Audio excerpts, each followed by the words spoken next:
Well, thank you all for coming. My name is David Solomon. I'm the director of the Notre Dame Center for Ethics and Culture, and it gives me great pleasure to welcome all of you on this beautiful afternoon, where I suspect some of you wish you were still outside, to the MacIntyre Symposium.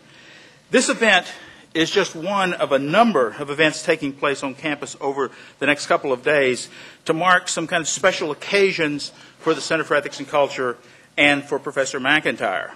Among those events are the 10th anniversary of the founding of the Notre Dame Center for Ethics and Culture, the inaugural meeting of the new advisory board for the center. The members of this new board are in the audience and will be attending a number of planning meetings throughout the day tomorrow.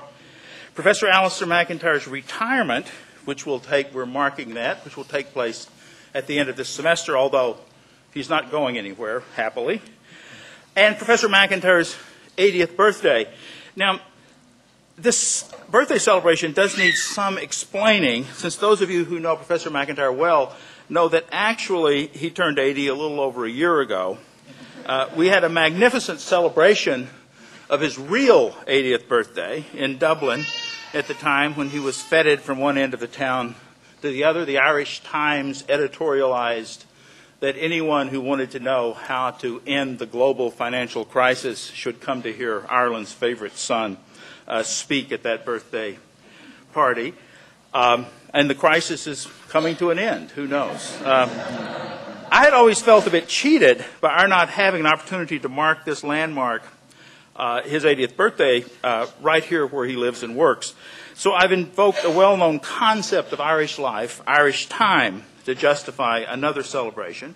As you all know, Irish time is just a little later than real time. If you're giving a lecture in Dublin at the announced time of 8 o'clock, everyone shows up at 8:15, which is the correct starting time in Irish time. So I can assure you that in Irish time, we're just coming to Alasdair's 80th birthday, whatever those who live by English time may say. And we'll mark this occasion later this evening by lifting a glass to him. The symposium this afternoon gives us an opportunity to discuss in some depth Professor MacIntyre's latest book and one of his most provocative. The title of the book is God, Philosophy, Universities, A Selective History of the Catholic Philosophical Tradition. It's an examination of the development of the very idea of a university, and especially of a Catholic university, as told against the background of a history, selective indeed, but a history of philosophical thought. This book grew out of the course Professor MacIntyre has taught for a number of years in the interdisciplinary minor he founded and has directed since its inception, the minor Philosophy in the Catholic Tradition. It brings together a number of themes, the book does, that Professor MacIntyre has explored in his earlier philosophical work. A body of work which consists of over 30 books, countless academic articles, which have appeared since his first publication appeared in a philosophical journal, the Downside Review, 61 years ago, in 1949. I told him I was going to describe this book in these introductory remarks as a kind of culmination of his previous thought. He suggested instead that I describe it as a footnote to his earlier work.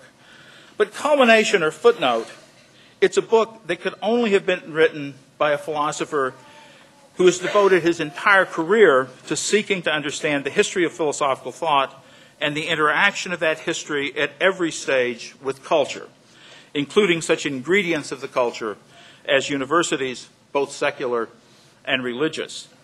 The format of our symposium is to begin with 3 brief comments on the main argument of this book, followed by a response by Professor MacIntyre. In seeking appropriate commentators, we wanted to find distinguished scholars from the 3 fields most engaged by this book, philosophy, history, and theology. We also sought scholars who themselves had been forced to reflect on the university through rich engagement with it. With these criteria, 3 ideal commentators came readily to mind: the president of the University of Notre Dame, Father John Jenkins, a distinguished philosopher; the dean of the College of Arts and Letters, Dean John McGreevy, a distinguished historian; and the chair of Notre Dame's theology department, Professor John Cavadini, a distinguished theologian in his own right. They were our first choice as commentators, and in many ways, I think, perfect choices, and they all agreed to join us here today, for which we're all very grateful. Let me say briefly a word, and very briefly, by a way of introduction to our four speakers. I hope I don't slight them by being so brief, and then we'll get the symposium underway. The introductions, I think, can be brief because it really is true of this group of scholars that no introduction is needed on this campus. Father John Jenkins, who will speak first, graduated from Notre Dame with a BA in 1976 and an MA in 1978. I'm very proud that I was a teacher of John's both when he was an undergraduate and a graduate student here. After being ordained a priest of the Congregation of Holy Cross in 1983, he earned a second bachelor's degree and a doctoral degree from Oxford University and joined the Notre Dame Philosophy Department, joined all of us here in 1990. He's the author of a number of scholarly papers in distinguished journals and the author of a widely read book on the philosophy of St. Thomas Aquinas, Knowledge and Faith in Thomas Aquinas. He's received a number of honorary degrees, but we have to note that he still has a few to go before catching up to his predecessor but one, Father Hesburgh. Good luck, John. We should all congratulate Father Jenkins for his latest honor, just announced, election to the American Academy of Arts and Sciences. He's been president of the University of Notre Dame since 2005. Dean John McGreevy, also a Notre Dame graduate, took his PhD from Stanford University and joined the Notre Dame History faculty in 1997 and was appointed dean in 2008. He, too, is the author of many scholarly articles and two books. His first book, Parish Boundaries, The Catholic Encounter with Race in the 20th Century Urban North, and his more recent book, which covers territory similar to some of the material covered by Professor McIntyre's book, Catholicism and American Freedom, A History. Professor John Cavadini joined the theology faculty at Notre Dame in 1990 and has been chairman of the department after taking a PhD at Yale and has been chairman of the department for 9 years.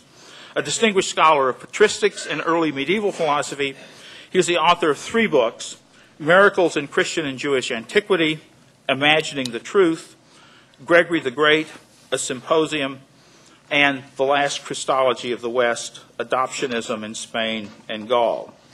Professor Cavadini was honored this spring with an appointment by Pope Benedict XVI to be a member of the Order of the Knights of St. Gregory the Great, which, as we've all noted, among other things, gives him the right to ride his horse through St. Peter's Basilica.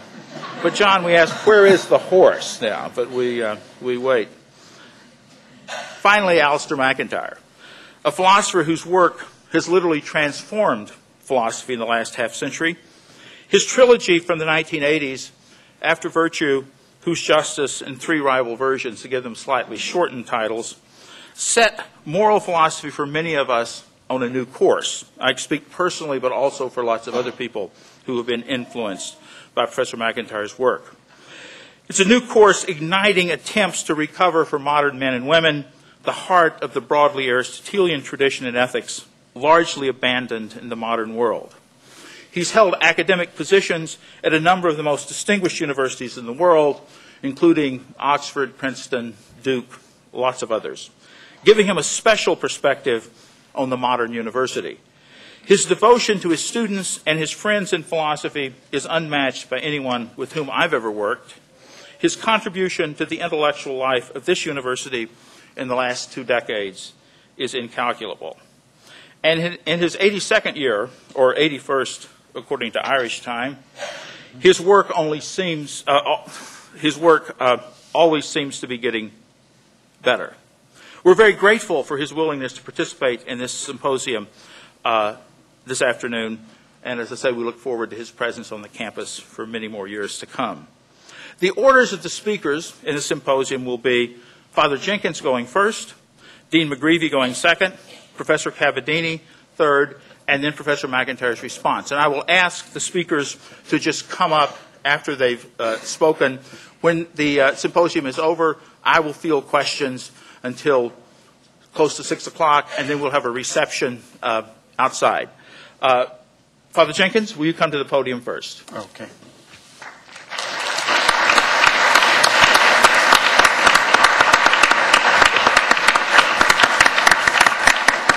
Well, it's a tremendous honor for me to be here with the Center for Ethics and Culture and commenting on this book of Professor McIntyre, someone who's contributed so much to the worlds of philosophy, the world of Catholic thought, the world of universities, all of which I inhabit to some extent, but also on a personal level. I was an undergraduate here in the 1970s, as David mentioned. He was one of my teachers. And I remember that Professor, I think it was in my junior year, Professor McIntyre came and gave a Perspectives series lecture. He was not on our faculty.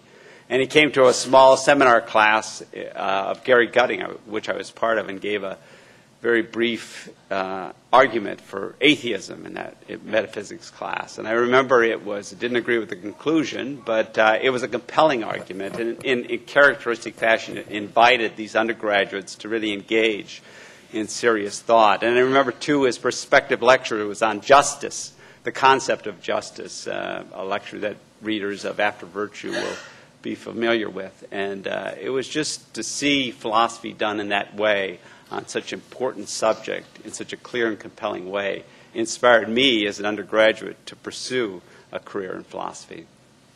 In the work I did on Aquinas, Professor McIntyre was and remains a tremendous influence. His reading of Thomas Aquinas and his thought had a great impact on how I read that work and the importance I saw in it, and continues to have that. So at a scholarly level, I owe a lot to him.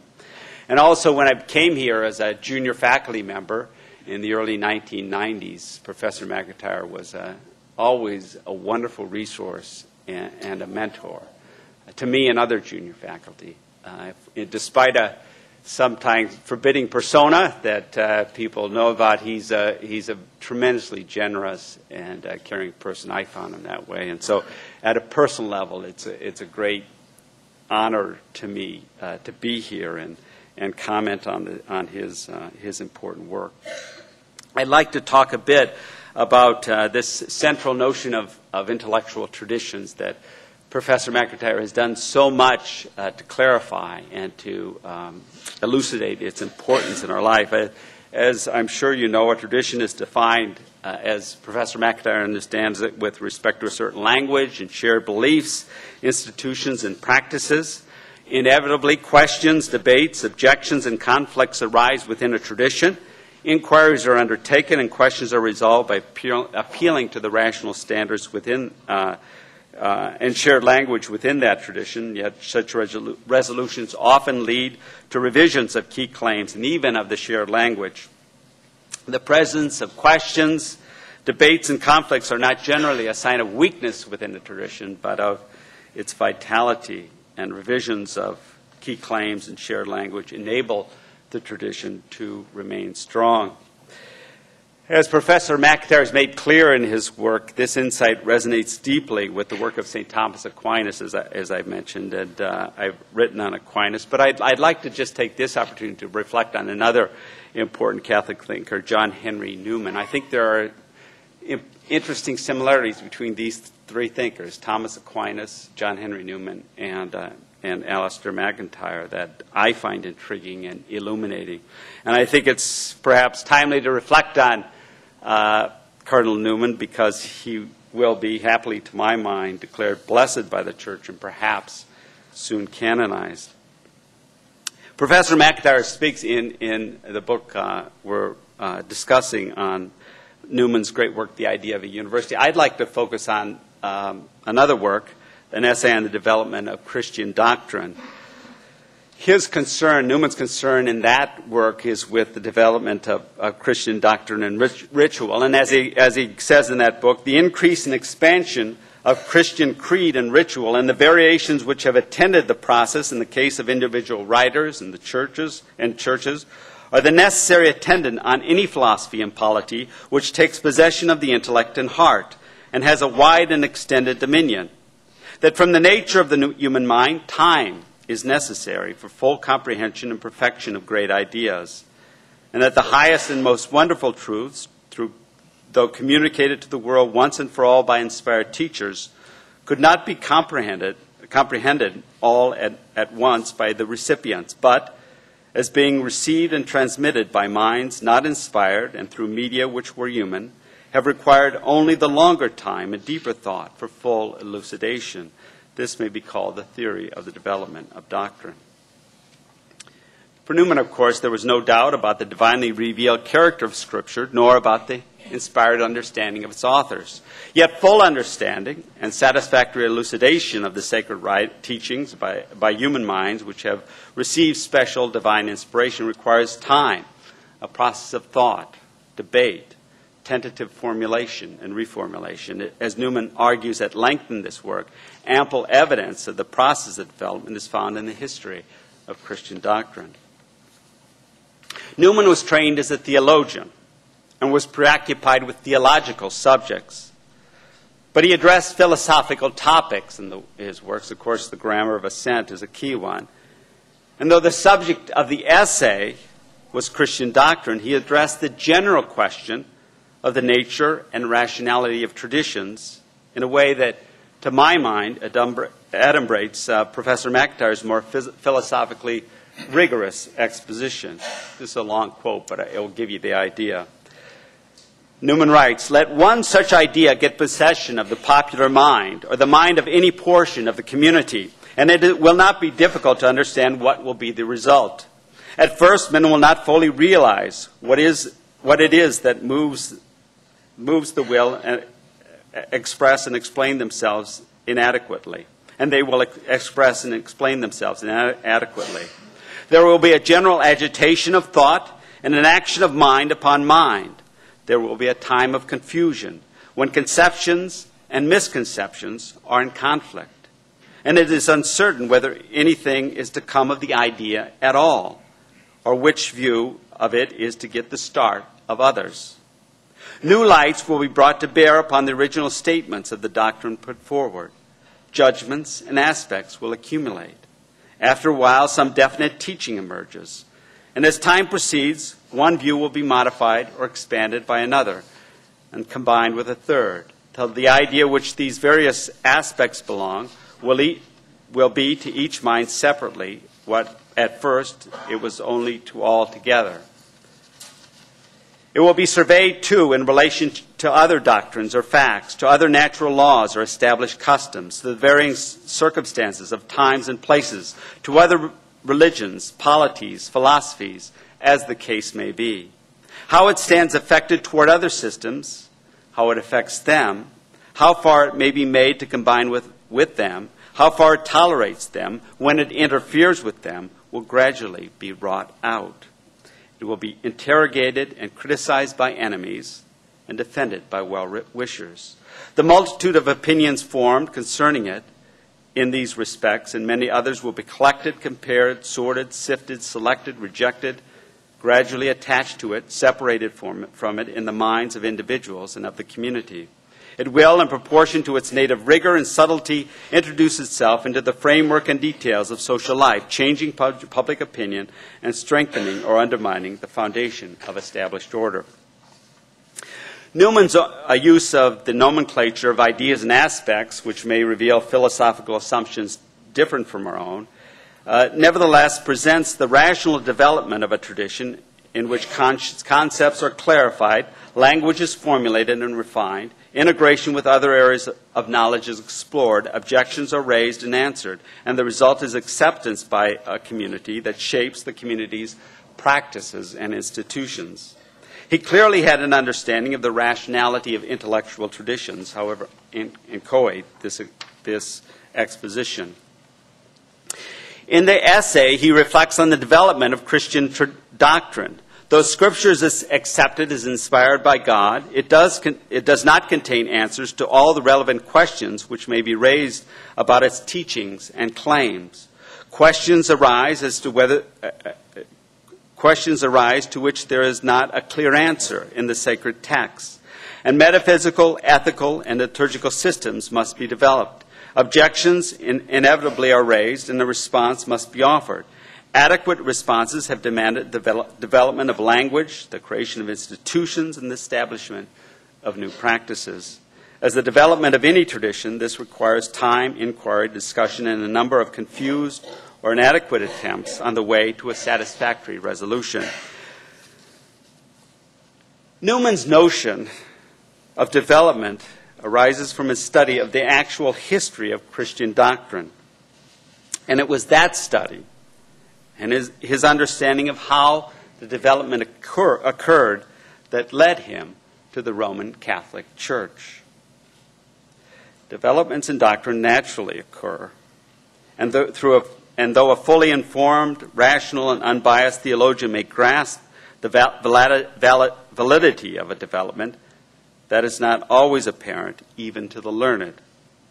Hence, in God's providence, the Church was given a magisterium to ratify certain developments and establish doctrine and liturgical practice. Because Newman believed this to be present in the Roman Catholic Church, he left his university in the Anglican Church to be received into the Catholic Church.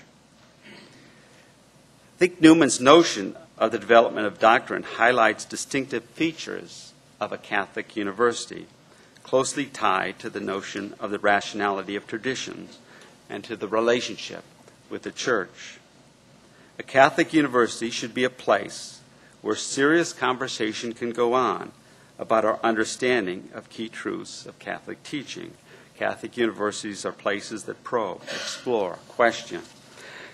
Concepts are clarified and implications are made clear through the raising of questions, the formulation of objections, the development of tentative theses, the emergence of opposing views, and the eventual resolution of such questions and objections. Such resolution takes time in intellectual debate, and it is important not to close off the debate prematurely. And it must be a place where an intimate relationship with the magisterium. The dual relationship to the rigorous application of reason about teachings of the faith and the teaching office of the Church is where the allegiance to both faith and reason is most apparent. This dual relationship can create tension for both parties. One finds in the culture of universities an antagonism to the acceptance of any authority outside those recognized by one's own discipline. And certainly even the suggestion that this relationship with the magisterium should play a role in our reflection will no doubt conjure up stories about Galileo's condemnation. It must be admitted that the Church in its history has shown fallibility in certain instances. But Newman's point is that the development of a tradition based in revelation requires a teaching office if that teaching is to be clear. At the same time, this relationship puts demands on the magisterium. History has perhaps taught us that those charged with the teaching office must recognize that academic debates take time to develop and cannot be closed off prematurely. Closing off a debate prematurely can be as problematic for clarification and communication of Catholic teaching as allowing it to continue too long. As Professor McIntyre has noted to me on occasions, one must go a long way down a road before one finds it's a dead end. And discussion and controversy is not a sign of a declining tradition office, but of a vital one. Realizing the conditions that make inquiry and discussion fruitful is tremendously difficult in any age, perhaps particularly difficult in our own age. It requires scholars who are of the highest caliber and deeply dedicated to their work, combined with humility to recognize that teaching is not of human origin. And it requires a magisterium in the Church with zeal for proclaiming and defending the truth of the gospel, along with a humble recognition of the limits of our understanding of that teaching, of sacred teaching. History has made clear how difficult it is to achieve these conditions, but it is our duty to strive. In his great encyclical, Ex Corde Ecclesiae, Pope John Paul speaks of the service any university provides in enriching the culture through its discoveries and activities and passing on the best of a culture to succeeding generations. As he says, a Catholic university, aware that human culture is open to revelation and transcendence, is also a primary and privileged place for a fruitful dialogue between the gospel and culture. The challenge we are speaking of is that of realizing the conditions for making such a dialogue genuinely fruitful so as to make the evangelization of culture more effective and deepen our understanding of and elucidation of faith. It's perhaps a cliche to observe that we live in a world that is changing rapidly. Questions about interreligious dialogue, ecumenical dialogue, a myriad of ethical questions arising from biomedical developments, discoveries from psychology, sociology, economics, and other disciplines continue to expand our understanding of the human person and society. These questions have and will continue to raise difficult and important questions for individual Catholics and for the Church. Catholic universities must be a resource for the Church as it confronts these questions. That's our obligation and our privilege. The similarities between Professor MacIntyre and John Henry Newman are, to me, somewhat striking. And Aquinas, I would throw in there. They recognize the centrality of tradition in the pursuit of truth. They found their way to, Newman and MacIntyre found their way to the Catholic Church and saw the need for magisterium. Both thought deeply about the character of a university.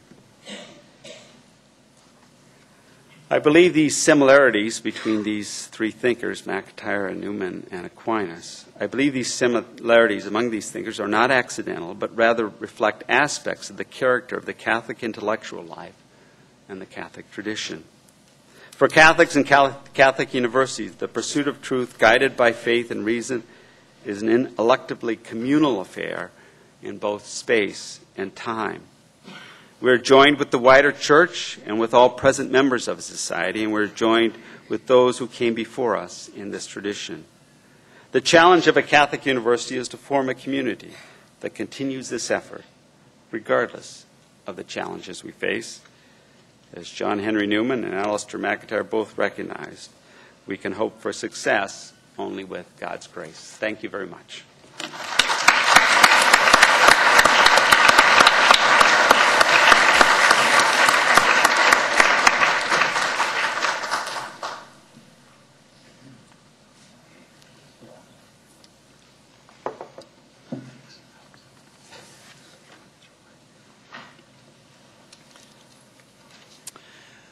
What is our place in the order of things? Of what powers in the natural and social world do we need to take account? How should we respond to the facts of suffering and death? What is our relationship to the dead? What is it to live a human life well? What is it to live a human life badly? Ordinary persons, Alasdair McIntyre points out in his stimulating God, Philosophy, and Universities, ask these questions, not just professional philosophers. Professor MacIntyre is not an ordinary person. Instead, he is perhaps the most distinguished humanist in the history of the College of Arts and Letters and the University of Notre Dame, someone whose continued presence on this campus and on this stage this afternoon honors us all. So I'll begin my brief remarks by congratulating Professor MacIntyre on the occasion of his 80th birthday, encouraging him not to add the word retirement to his vocabulary, and thanking the Center for Ethics and Culture, its director David Solomon, and his colleagues for inviting me to join this belated birthday celebration. And a proper celebration it is, notably in the mix of board members, faculty, staff, and students in the audience. Friends and colleagues of Professor MacIntyre know his distaste for the fixation on status and posturing that occasionally disfigures university life. I remember a lunch conversation we had several years ago when someone else commented on the fact that MacIntyre was the last of a generation of academics coming of age in the 1950s who had made brilliant careers without a PhD. Why, someone asked Professor MacIntyre, had he not simply attained a doctoral degree, even in passing, as he published hugely influential books and was elected to some of the most important academic honorary societies in the world? I do not have a PhD, Professor MacIntyre immediately responded, because I should be ashamed to have one. Unlikely as this motto is for the next recruitment campaign of our graduate school, the PhD, don't be ashamed to have one,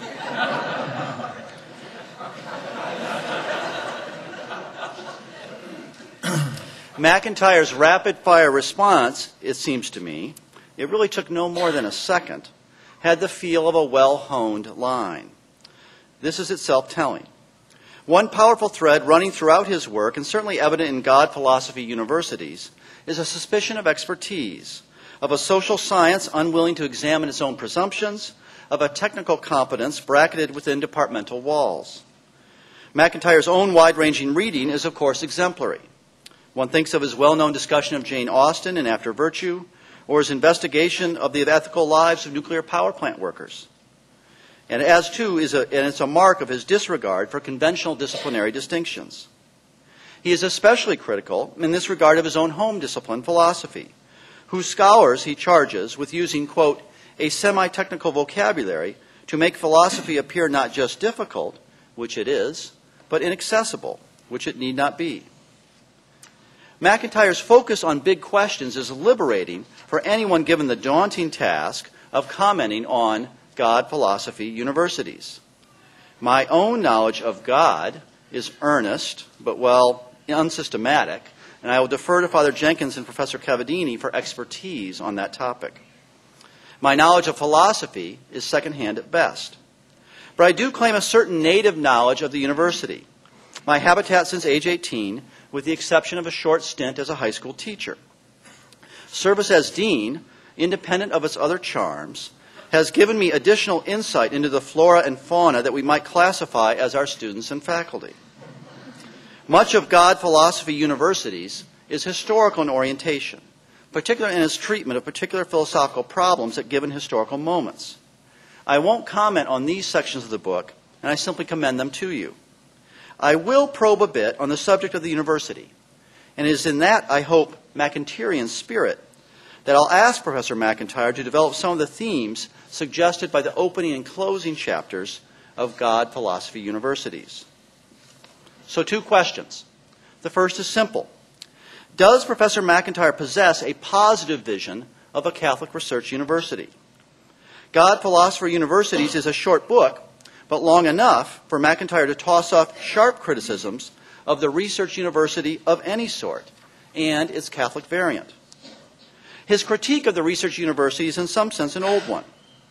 The students who led revolts against the research universities in the 1960s, in New York City, Mexico City, Paris, most consequentially in Prague, and even here at Notre Dame, disagreed on many things. At Notre Dame, for example, as opposed to Columbia, one dimension of the student movement of the late 1960s was its connection to the first heady days after the Second Vatican Council and the conciliar vision of how students, and all adults, might lead a more intentional Christian life. But all of these students, in New York and in South Bend, agreed that the research university had in some profound sense lost its way, had become too concerned with preparing students for successful careers at the expense of leading certain kinds of lives, too dependent upon the approval of those agencies, then primarily federal government agencies, funding much of that era's expansion of university infrastructure, especially but not solely in the sciences. Listen now, and in a similar vein, to MacIntyre in God Philosophy Universities. Quote, research universities in the early 21st century are wonderfully successful business corporations, subsidized by tax exemptions, and exhibiting all the acquisitive ambitions of such corporations. End quote. They are marked, he says, precisely by the questions that go unasked, by a philosophical impoverishment stemming from a focus on disciplinary research. To the extent that research universities to the extent that they too mimic the structures of contemporary research universities, Catholic universities do no better. A philosophy class over here, a bit of theology over there, and then on to the great postgraduate beyond. It's a bleak vision. Is it fair? If the corruptions of the modern research university are such that no Catholic university can remedy them, one option is retreat. We could build a small Catholic college, secluded from the world, where, in theory, the curriculum, faculty, and students would work with an integrated focus. Whether such a college can or does exist, beyond the imagination of pious faculty and cheerful websites, merits empirical investigation.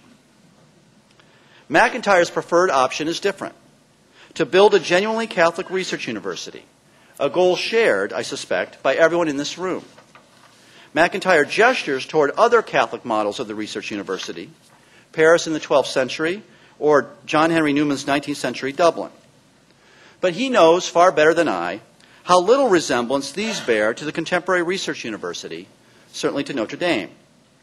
For all of Newman's brilliance, his Catholic University of Ireland, the occasion for his lectures on the idea of a university, enrolled exactly 17 students at its founding and effectively closed soon after Newman left Dublin.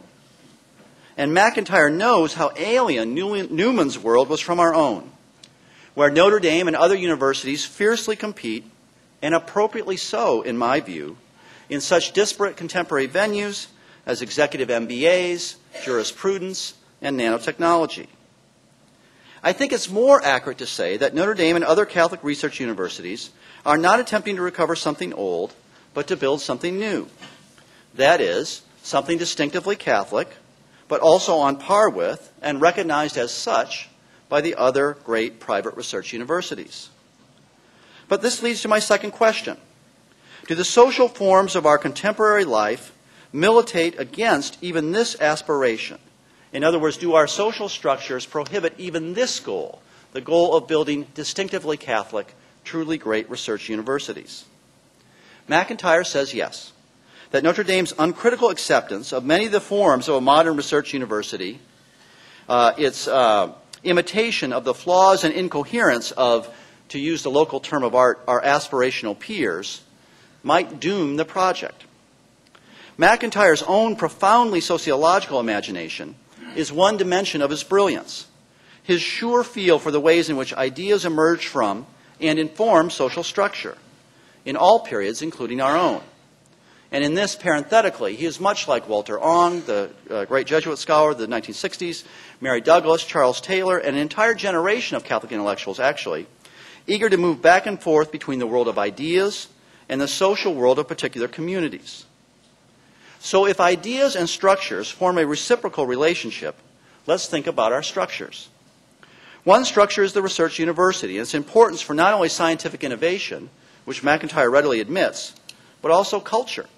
In a world where newspaper and journal readership is collapsing, where talented authors struggle to make ends meet on tiny royalty checks, this imposes on the Catholic University a particular obligation to sustain, say, the study of Dante, Giotto, Endo, Achebe, and O'Connor. And on this point, MacIntyre and I wholeheartedly agree. But the university also serves a wider cultural function for the local community. Another structure is the United States, our national community, increasingly inegalitarian, with chairmen of the board making several hundred times the salary of the average worker, deeply entrepreneurial, but with declining rates of social mobility, ethnically and ideologically diverse, with a higher percentage of immigrants welcomed better in the United States than in most other industrial societies than at any point since the mid-19th century. And of course, the majority of those immigrants, even now, are Catholic.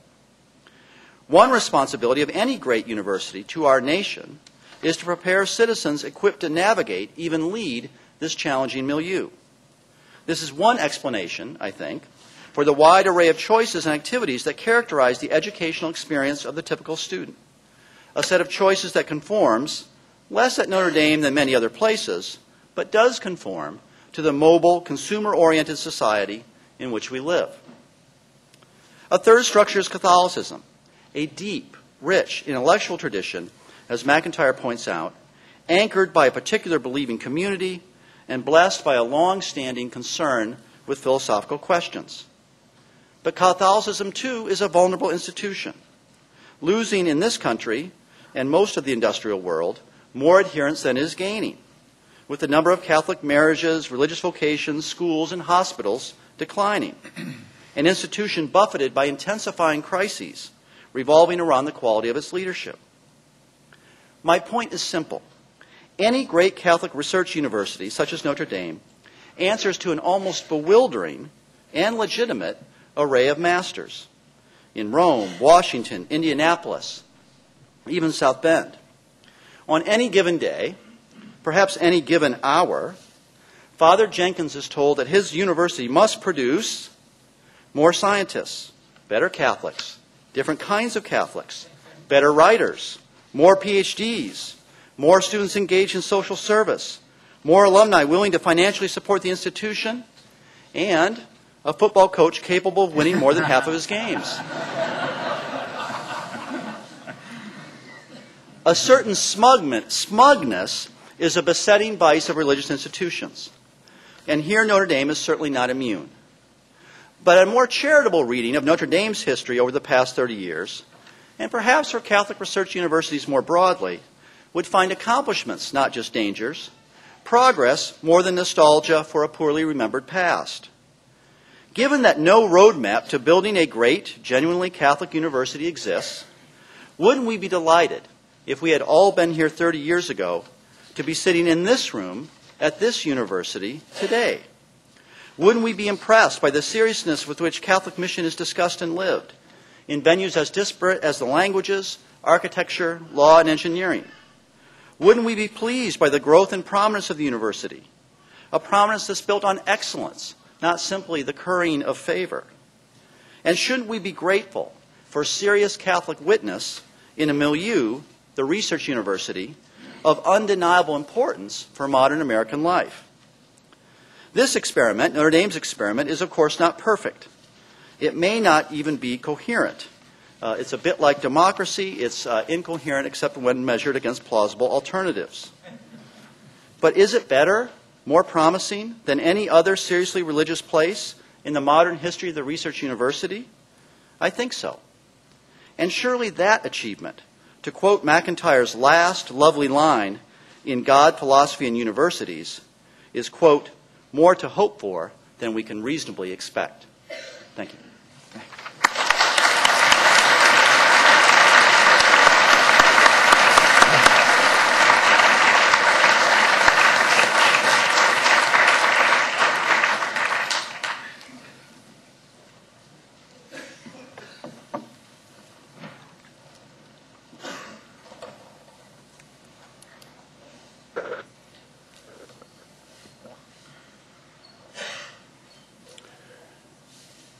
I'd like to thank, can you hear me? I'd like to thank Professor Solomon for inviting me to speak today.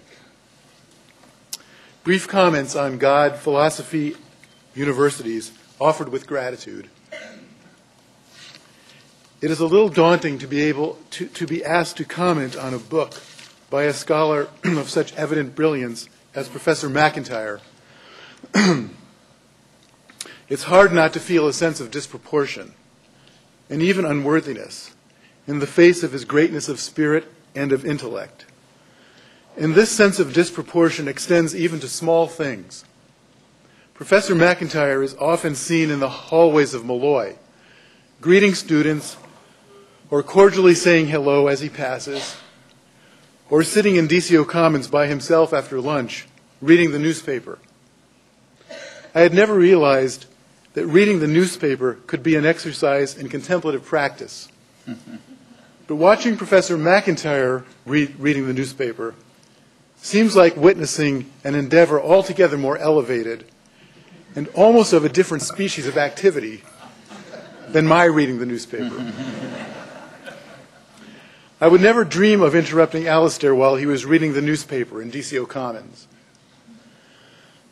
A fortiori, I have the same reluctance to seem to interrupt the stream of brilliant reflections in God, Philosophy, Universities with the ad hoc reflections of my somewhat bureaucratic frame of mind. One consolation is that I will be commenting as a theologian rather than as a philosopher. That may offer some justification for my comments, for theologians speak and hear a little differently from philosophers, I have discovered, and I find the difference itself is interesting. I think the difference in vantage point can offer some perspective that is not at all conflicting, but complementary. As an example of the way in which theologians seem to hear and speak a little differently than philosophers, theologians do not usually talk about theism as something to attack or defend, even though we are undoubtedly theists. The question as to whether, quote, theism is not, after all, a set of illusions from page 8 is, I agree, a crucially central question. But it would not occur to most theologians to speak this way or to think this way, I don't think. To talk about theism underlines certain structural continuities in systems of thought that make room for or are determined by faith in one God. To defend theism is to defend this system of thought. But of course, neither the believing philosopher nor the theologian believe in a system of thought called theism, but in God. And for Christians, in God as revealed in the good news of Jesus Christ, proclaimed in Scripture and tradition. And as theologians, we seek to understand what we believe, rather than to defend or articulate the intellectual consistency in something called theism. If it is the proper job of philosophy, quote, to seek to understand what it is that human beings are doing in trying to achieve understanding, end quote, from page 178. Formally, then, it is the very act of understanding itself that is in focus, and thus, and through that, does philosophy come to the idea of God as an absolutely crucial determinant in negotiating what human understanding means. Such an endeavor is crucial to theology in any culture in which it finds itself, and yet it is not theology, and contrariwise, theology, as Professor McIntyre repeatedly notes, is essential to the successful execution of a theistically based philosophy. Theology seeks to understand what it believes. Philosophy seeks to provide an account of human understanding, and so of human beings, that would be determined in a crucial way by what we believe, and fully consistent all the way down in its connection to philosophy of language, metaphysics, etc. The focus of philosophy on theism tends to emphasize the more general rather than the more specific, tends to emphasize what monotheisms have in common, structures of thought that are particularly shared by the three monotheistic traditions that, thanks to philosophical contributions, have become sapiential traditions, or traditions of wisdom, with links to many other aspects of intellectual life across specific religious differences. Theology, though, tends to focus on the specific, and so not on theism or even monotheism per se, but on the mystery of God's transcendence that is associated with Trinitarian belief, a transcendence that is, in a way, beyond transcendence. This is how theologians talk. The transcendence that can lead Origen to say, in his commentary on Ezekiel, that God as God suffers insofar as God, or is, or as, love, even though the divine nature is impassible. The Incarnation reveals something about God's being that is receptive to, but defies reduction to, metaphysics or any other discourse. The Trinitarian mystery is a mystery of God as transcendent love that cannot be discovered by human reason alone, and even when proclaimed and believed, is understood only in the increasing appreciation of the greatness of its mystery, not in the reduction of the mystery. Theologians' way of speaking tends to emphasize, then, the mystery of revealed truth. I will let the words of my distinguished colleague, Father Gustavo Gutierrez, provide an example from his book on Job. He says, theological thought about God is thought about a mystery, and yet a mystery that, as mystery, has been proclaimed and revealed. Part of the essential, end of the quote, part of its essential as its character of mystery is in fact that it has been proclaimed and revealed. The fact of God's self-revelation in Christ is an essential part of the mystery qua mystery. It is the mystery which was kept secret for long ages, but is now disclosed, and through the prophetic writings is made known to all nations, according to the command of the eternal God to bring about the obedience of faith. And you'll recognize Romans 16, 25 through 26. On this basis, a theologian will certainly agree with the account of the integration of knowledge appropriate to a Catholic university that Professor MacIntyre offers, but might also hear the question a little differently, and so speak about it somewhat differently in a complementary but non-competing way. Professor MacIntyre notes that, quote, theism is not just a set of doctrines about God. It concerns the nature of the natural and social universe as created and sustained by God, end quote. This means also, quote, that any study of physics or history or political science or psychology that omits all reference to God will be importantly incomplete, end quote. A university where theism will be at home is one which would not be godless, Professor MacIntyre's word, by omitting God altogether or restricting reference to God to the Department of Theology. What then, he asks, would it be for a university not to be godless? With a capital G.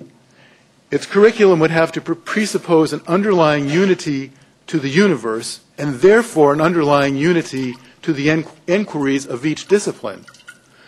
Over and above the questions posed in each of these distinct disciplinary inquiries, there would be questions about what bearing each of them has on the others and how each contributes to an overall understanding of the nature of things, end quote. The problem, though, is that in a contemporary research university, no one is asking the question, and no one seems to miss the question of integration. Philosophy should be asking the question, but as Scott Soames has said in a quotation that Alisdair takes up in the book, philosophy has become a highly organized discipline done by specialists primarily for other specialists.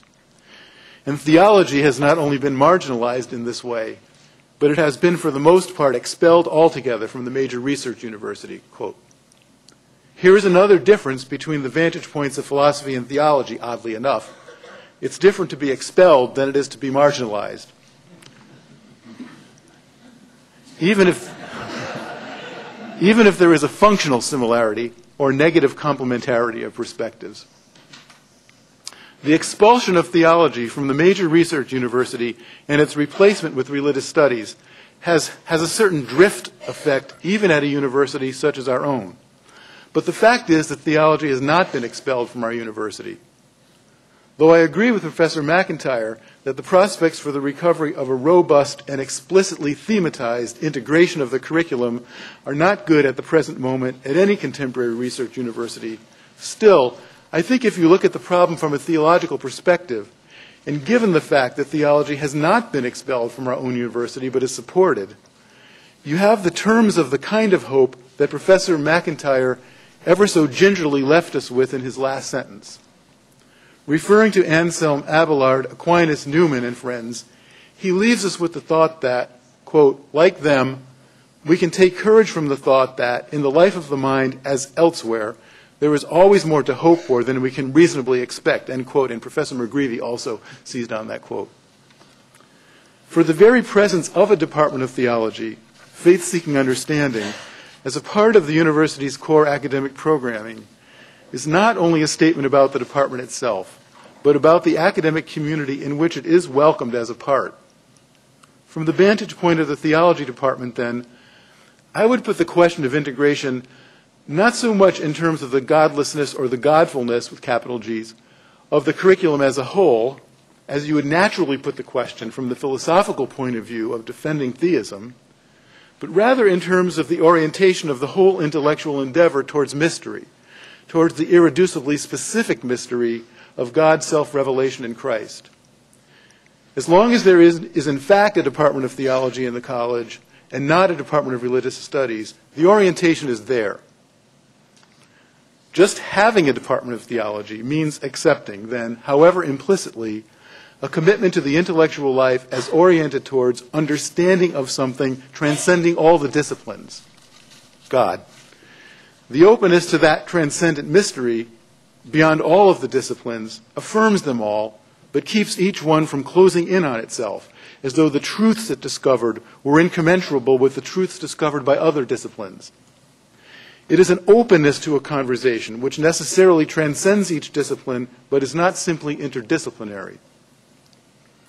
Even if the conversation is not fully enacted, and the structures of the university seem to work against it sometimes here and there, the openness is there, and the question always implicitly posed.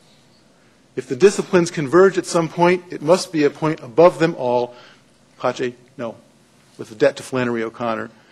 in a discipline which has as its explicit object of study the mystery which transcends all other objects of study.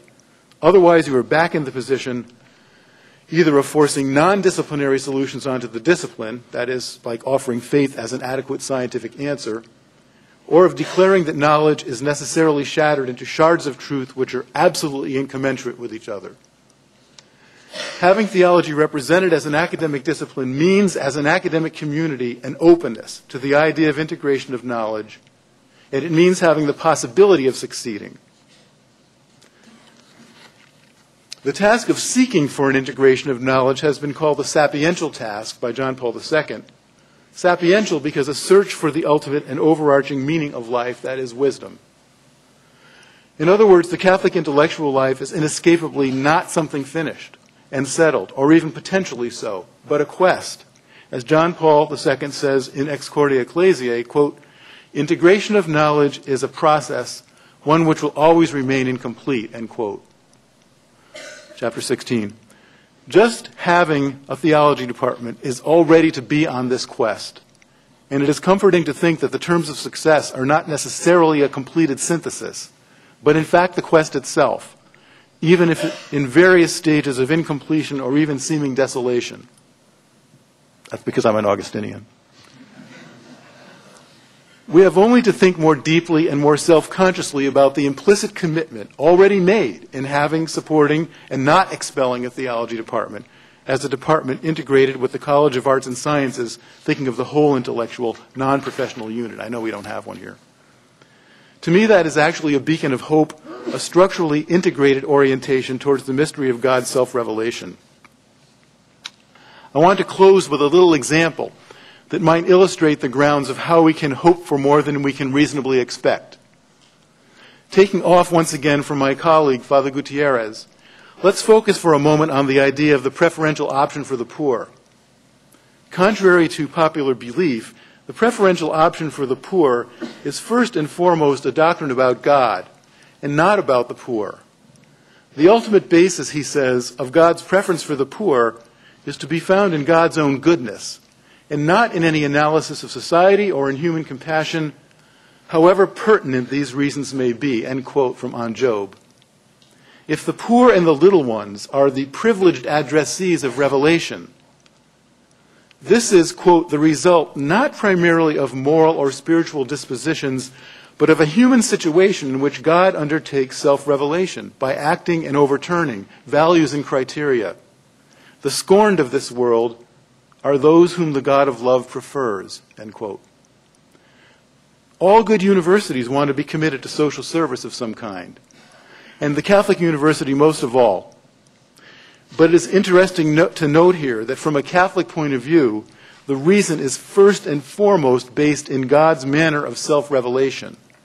We are, in the first place, confronted with a mystery of God's transcendent love, which cannot be reduced to human reason because it is a preference, because it is based in God's goodness. Theology, then, inescapably becomes the joining of two kinds of discourses. The first, a contemplative discourse that is defined by an attempt to understand God's goodness. This special love for the poor does not have for its ultimate motive, Father Gutierrez says, the virtues and merits of the poor, but the goodness and freedom of God. And it is this which is, paradoxically, the ultimate foundation for any adequate discourse on justice. The preference for the poor is a key factor in authentic divine justice. And so the contemplative discourse, arising from the consideration of God's goodness, requires another language to fully understand or respect the mystery of God's goodness, and that is the prophetic language of justice. And yet it works both ways, for without the preferential option for the poor, as grounded in God's goodness, the language of justice can quickly be truncated into a sclerotic moralism with no proper connection to anything truly human or humane. The language appropriate to theology, then, is the union of the contemplative and the prophetic, of the contemplation of God's love and the overturning that it implies in its very mode of revelation. Wouldn't this idea, which must arise and can only arise in a department oriented by itself to the mystery of God's self-revelation, offer one possible enactment of the integration required of a Catholic university as the various disciplines contribute to the language of contemplation and of justice, to the terms of its understanding in this world of science, technology, and social change. And so by mere presence and acceptance of a theology department and a deepened reflection on what that means, we find ourselves across the curriculum almost unexpectedly and surprisingly oriented towards transcendent mystery, and in particular, the mystery in which these two languages of love and justice find themselves united, the mystery of the cross. All along, we have been in some way speaking, quote, the language of the cross, which is a synthesis of the prophetic and the contemplative, end quote. And to give my distinguished colleague, Professor MacIntyre, the last word, the very basis of the more that we can hope for, the more than we can or could ever reasonably expect, is based in the cross. Thank you. For their excessively kind words. The feelings of embarrassment that I had at the quite undeserved generosity of what they said was checked when I said to myself, you know, this is the nearest I'll ever come to being at my own funeral. And we know how people talk at funerals. So, one other thing before I start on the substance of the matter. Those of you who haven't read my book, and I take it that's probably most people here, will in fact be very surprised to hear it doesn't ever mention Notre Dame. Indeed, in the class that I taught, God, Philosophy, Universities, from which the book derives, the students weren't allowed to mention Notre Dame during the discussions of universities in the class. And when I think about what's right and wrong in universities, I always undergo an act of self-censorship. I don't think about Notre Dame at all. I'm now going to break this rule today as a result of what's been said. But I begin elsewhere, and I begin with what Father Jenkins said. First, let me say I'm very glad indeed that I didn't convert him to atheism on the first occasion that we met. Not only because it might have harmed his career path, but also, well, I do have a hankering after a possible world in which the great trio of Richard Dawkins, Christopher Hitchens, and John Jenkins go travelling around proclaiming atheism. But apart from that mild regret, I'm glad I didn't convince him. Father Jenkins and I share a devotion to Newman, and he has talked to us about what we have to learn from Newman about the nature of tradition in general, and that tradition which constitutes the Catholic faith in particular. I want to add to that something that I talk about in the book, what Newman told us in the idea of a university about what it is to be an educated human being. Newman took it that there are 4 marks of an educated human being. To be educated is not to be a specialist, not to be an expert. It is to be a well-instructed generalist, somebody who knows how to think like and to think with the mathematician, the physicist, the historian, the poet. That's first of all. And then, secondly, who's able to bring these different perspectives to bear in particular situations and on particular subject matters, and who knows enough from each of these disciplines not to be a victim of other people's expertise, who's able to know how to evaluate what the experts tell us. A third mark of the educated person is that, having some grounding in a number of disciplines, she or he asks the question, but what does it all add up to? Not just what are the bearing of the disciplines on one another, important as that is, but how does each part contribute to a knowledge of the whole? And more particularly, the educated person recognizes how it is theology that provides answers to the questions that arise from the secular disciplines, and that education reaches its initial completion in understanding the relationship of theology to the disciplines. And the last mark of the educated person is that because they are able to bring together disparate considerations, to weigh thoughts that are often thought to be incommensurable, they develop habits of good judgment, of being able in particular situations not only to criticize the expert, not only to stand apart from the situation and bring different perspectives to bear, but finally to make effective and compelling judgments. The specialist, by contrast, the person who has been led into an expertise of a narrower and narrower kind, is somebody who, by that very training, becomes one-sided, becomes limited, gains certain powers, but it's very important that in the possession of these powers, the experts don't generally recognize their own limitations. Newman thought that one of the marks of this one-sided, specialized mind was the boringness of their conversations. That the quality of conversation is one of the marks of an educated person. It would be going a little far to say that if we were to translate Newman's view into contemporary terms, it would amount to this, that the possession of a PhD is the mark of an uneducated mind. That would exaggerate. But let's put it like this. It certainly follows from Newman's view that if you have a PhD, you're going to have to work very hard to remain educated as well. So, was Newman right? This is the view that he took. I'm going to talk about whether Newman was right or wrong by talking about the experience that I had at Notre Dame in teaching the class, God, Philosophy, Universities, a class in which the responsiveness of the students was very much an ingredient in the making of the book. And I want you to note, because I'm going to be talking about some of the defects of the students in the class, that these were, by any standards, excellent students, as good as they come. Not just only as good as they come at Notre Dame, these are students who you wouldn't better if you had them in classes in any university.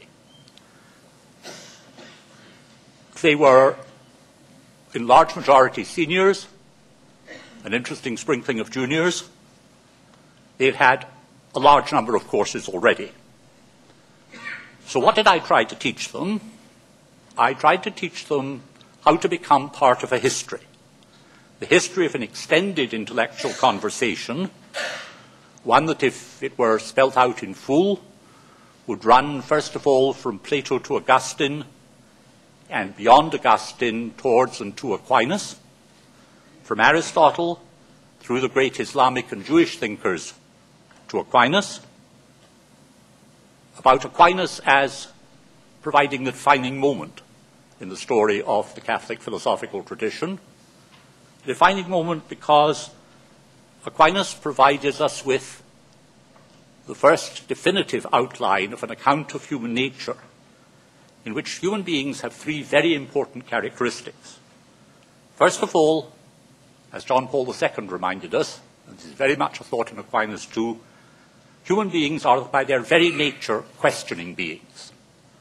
The metaphysical questions which were quoted by John McGreevy at the beginning of his comment, questions about who we are, whence do we come, how is it to live well or badly, towards what goods are we directed, all these questions which are human questions become philosophical questions when taken up into systematic inquiry. And in order to understand human beings, we have to understand them as these kinds of questions. But to understand them, we have to understand them as, first of all, animals, material beings, beings rooted in this particular time and place, beings with a biological inheritance, beings with a historical identity. And yet, in this finitude, they're directed beyond finitude. The questions they ask, both the theoretical questions and the practical questions they ask, direct them towards a completedness of understanding which can't be attained in purely finite terms. So that human beings are directed towards God, towards friendship with God, beyond the finite goods which they so often confuse with God and make mistakes, therefore, about their good, this is crucial to the understanding of human beings. And the subsequent history of the Catholic philosophical tradition is that of dialogue. Dialogue among Catholic thinkers, dialogue between Catholic thinkers and secular thinkers and skeptics about how this understanding of human beings is in fact related to what we learn from the secular disciplines, from physics, from history, from psychology, about the nature of human beings. And the project of the Catholic philosophical tradition is to integrate the understanding of the secular disciplines with a theological understanding of human nature and activity. So, the Catholic philosopher is in a conversation that is still incomplete. And what I was trying to do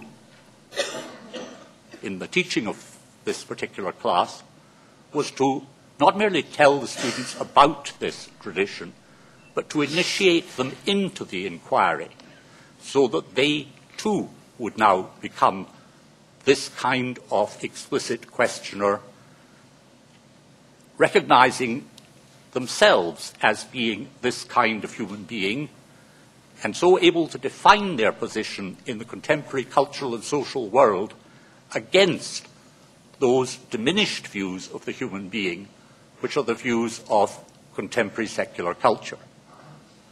And that's to say, one of the things I was teaching them was that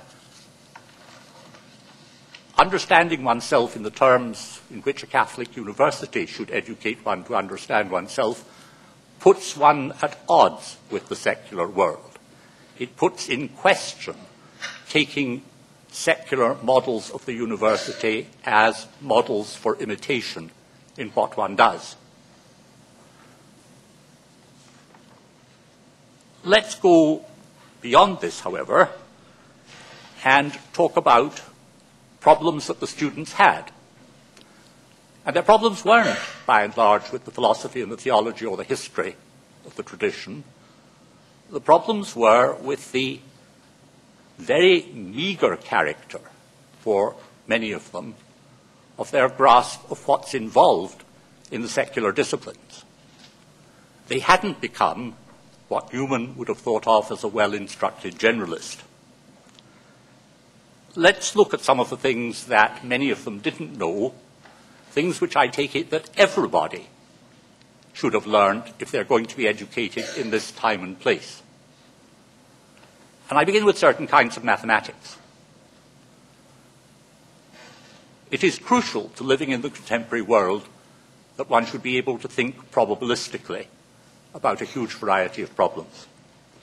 And you can't think probabilistically if you haven't had inadequate training in statistics. Statistics isn't enough. You've got to be able to think about risk and chance in ways that go beyond what you will learn in a mathematics class on statistics. But without statistics, you won't even be able to begin to get to rigorous probabilistic thinking. And this isn't the only kind of mathematics that you need to know. You need to know enough mathematics to be able to grasp the crucial things that physics now tells us about the nature of the world, about what it is that's at stake in the Hadron Collider, in searching for and discovering or failing to discover Higgs boson, what implications this has for the standard mode of understanding the fundamental particles and forces that constitute the physical world. Because if you don't understand what physics is teaching us, and you don't understand it not as a physicist would, a professional physicist, but in some depth, then when you are challenged by that picture, and you will be challenged by that picture if you hold any kind of theological view of the world, you will merely stutter. You won't know what to say. And it's not just that you need to know the mathematics of probability, the mathematics that will allow you to have an understanding of physics. You need also to understand human beings as a kind of animal. It's extremely important that biology has now brought us to the point where we can understand very well what the differences are and what the crucial resemblances are between human beings on the one hand and dolphins, wolves, gorillas on the other. And that knowing how we stand in the animal world, knowing what our biological inheritance is through evolution, knowing the importance of such things as the size of the brain and the relationship between the structures of the brain and human sociability, this too is something without which, unless you could grasp, you haven't achieved an education. Go beyond this to history. One of the things that I have found teaching in the United States is that over the last 30 years, the historical knowledge of my students has diminished, so that although the students in many ways have become better equipped, more intelligent, more able to take on complex tasks than they were in the past, they are almost devoid of historical knowledge and understanding. I don't just mean by this they haven't taken enough history courses. I mean that any sense of their relation to the past transmitted through, for example, family life has now largely gone. People don't have a chronology. They don't have a framework. They don't have a scale of time. And I have had very good students in this class and in other classes who couldn't tell me in what century the Reformation occurred, who were unable to relate the American Revolution to the French Revolution, who would have had no conception of how we have been shaped by the ancient world, the medieval world, the Enlightenment, the Industrial Revolution. And yet, without knowing this, we don't know who we are, and we don't know what has constituted us as we are. Now, a first response to this, the response that I'm sure that Dean McGreevy would make, and rightly so, and in many ways my remarks are now an answer to him, is that all this is here and available. And yes, it is. It isn't that they didn't assimilate this because there aren't classes given in statistics, because there isn't a way of learning history, a way of learning physics. All these things are there. But two or three things got in the way.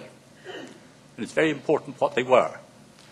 First was, many of our students have an attitude of mind in which, yes, I must take this course and I must take that course, and then happily I will have done them and I can put them behind me and never think of them again.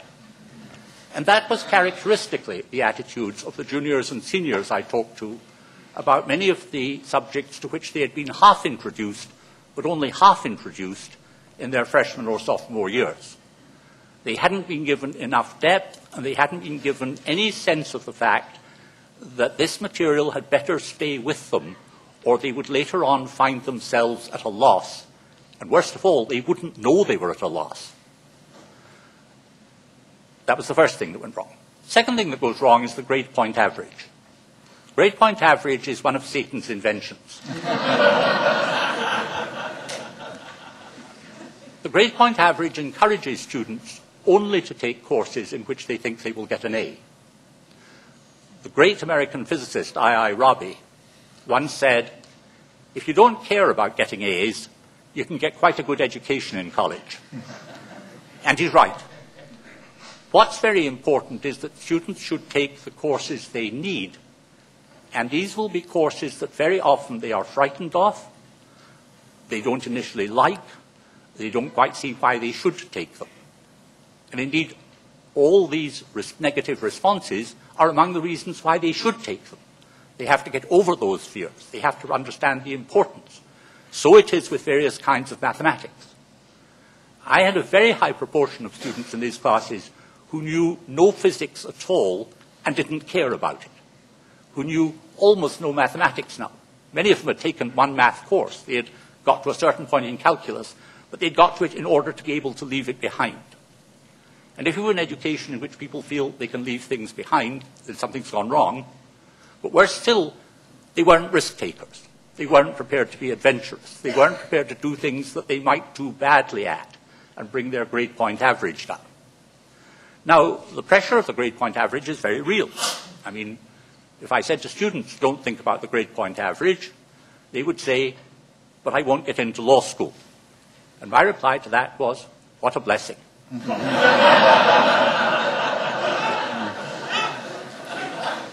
Not because some students shouldn't go to law school, but because actually when you've had a good education, if you were an educated person, almost certainly by the time you finished, you'd want to stand back and take some time thinking about what you should do before, in fact, you actually embark on a determinate career.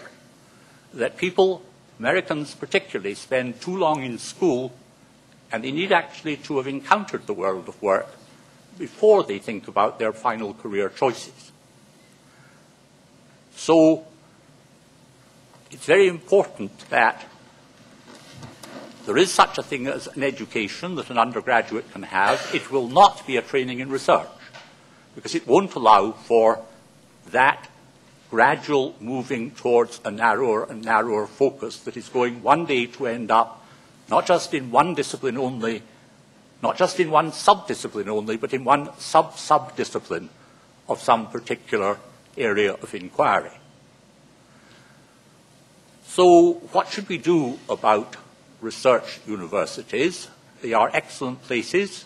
They are very good at doing research. They are very good at training in research.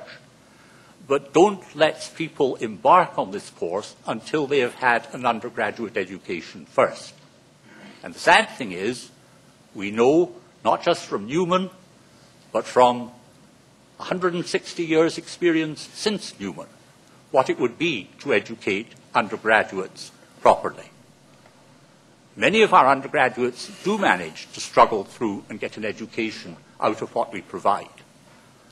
But many don't, far more than we realize. And we should realize that it's not the failing of the research university we need to look at.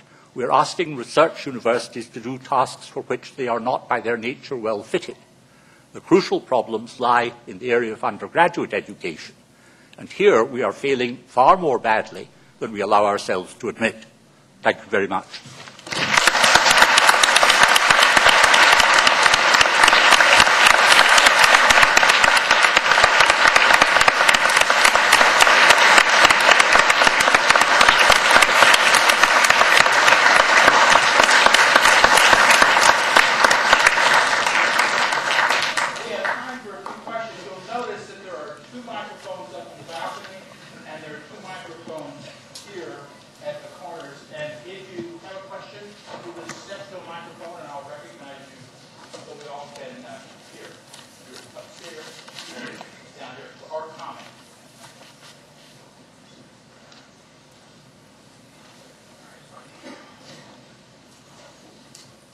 Hello? Is this on? Okay. Hello, I'm Jerry Beckett, graduate, Notre Dame 95. And if the GPA is the devil's invention, then I'm a lot holier than I thought, because mine was not too high. But as somebody that's very much takes, it's really funny. I said this on a date when I was just out of school. I said one of my concerns was how am I perceived as a representative of Notre Dame? And she had no idea what I was talking about. And that's how I look at myself as a graduate. And also being a representative, I feel like I have to represent it to other people. And so I do pay quite attention to not only what Notre Dame says and what they do. And I guess what I would be asking is, after listening to this, where is this? Because where is the Notre Dame that is saying, putting this forward? Because when I was here, if I ever hear the word aspirational peer again, I don't know if I'll be able to stop throwing up. And that seemed to be able to say to me, we're trying to be like them. We want to be like you. It was sort of like the kid in high school who's not quite handsome enough, not quite cool enough to date the head cheerleader, but he really wants to. And he's got his face pressed to the door, and it seemed like Notre Dame was trying to be much more like them.